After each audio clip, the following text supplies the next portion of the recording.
back to another episode of I'm Read the Bible for You. I decided to just stay inside and do the video because the sun hot. But anyways, for today's episode, I'll be reading Mark chapters 5 and chapter 6. But before I start doing that, let me go ahead and pray. God, thank you so much. Thank you so much. We're almost at the end of a chaotic 2020, dear Father. And I just want to give you thanks.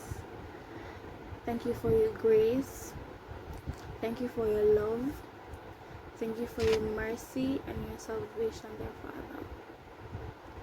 Thank you for all of that, dear God. I am grateful. So thank you. In Jesus Christ's name I pray. Amen. Alright, let's get into it. Okay, so chapter 5 starts with Jesus restores a demon-possessed man. They went across the lake to the region of the Gerasenes. When Jesus got out of the boat, a man with an impure spirit came from the tombs to meet him. This man lived in the tombs and no one could bind him anymore, not even with a chain. For he had often chained hand and foot, but he tore the chains apart and broke the irons on his feet. No one was strong enough to subdue him. Night and day among the tombs and in the hills he would cry out and cut himself with stones. When he saw Jesus from a distance, he ran and fell on his knees in front of him. He shouted at the top of his voice, "What do you want with me, Jesus, Son of the Most High God? In God's name, don't torture me." For Jesus said to him, "Come out of this man, you impure spirit." Then Jesus asked him, "What is your name?"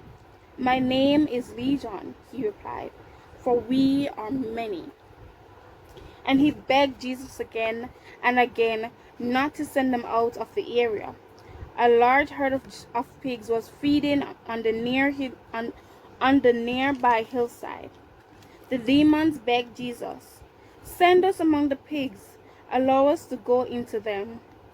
He gave them permission, and the impure spirits came out and went into the pigs. The herd, about 2,000 in number, rushed down the steep bank into the lake and were drowned.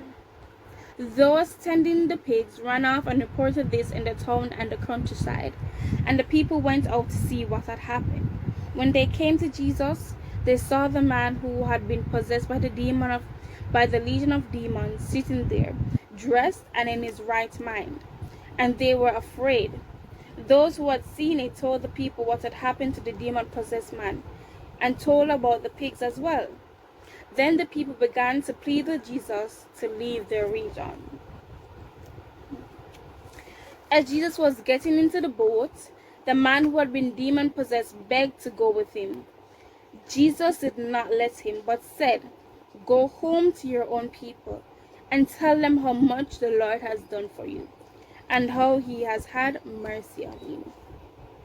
So the man went away and began to tell in the Decapolis how much Jesus had done for him, and all the people were amazed.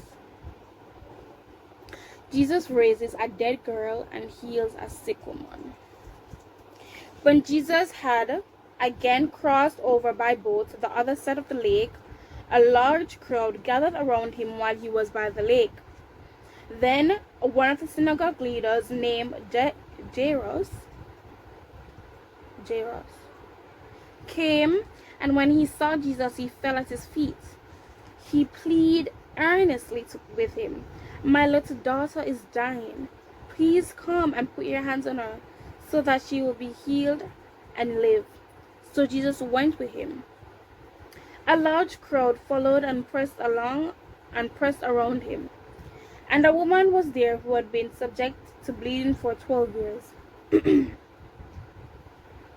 She had suffered a great deal under the care of many doctors and had spent all she had. Yet instead of getting better, she got worse. When When she heard about Jesus, she came up behind him in the crowd, and touched his cloak, because she thought, if I touch his clothes, I will be healed. Immediately, her bleeding stopped, and she felt in her body that she was freed from her suffering.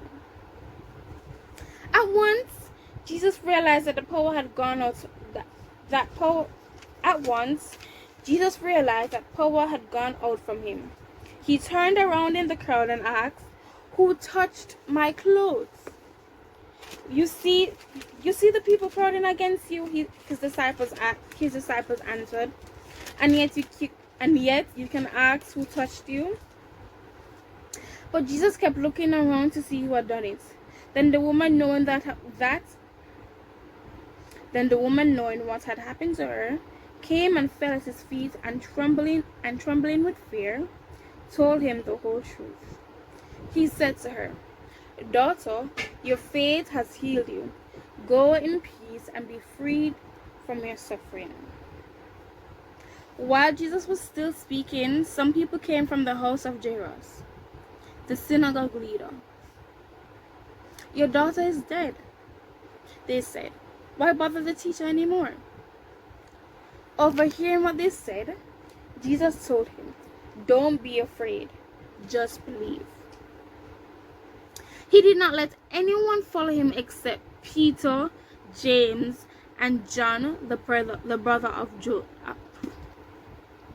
He did not let anyone follow him except Peter, James, and John, the brother of James. When they came to the home of the synagogue leader, Jesus saw a commotion with people crying and wailing loudly. He went in and said to them, "Why all this commotion and wailing? The child is not dead, but asleep." But they laughed at him. After he put them all out, he took the child's father and mother and the disciples who were with him, and went in where the child was. He took her by the hand and said to her,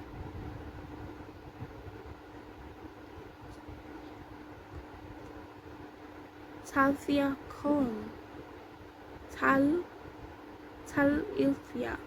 cum.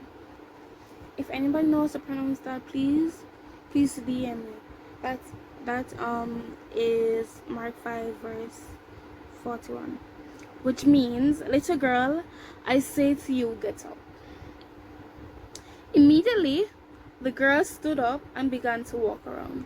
She was 12 years old. At this, they were completely astonished. He gave strict orders not to let anyone know about this, and told them to give her something to eat. Alright, let's get into chapter 6. Ready? Or you want digest it a little bit? Alright, then tell me ready.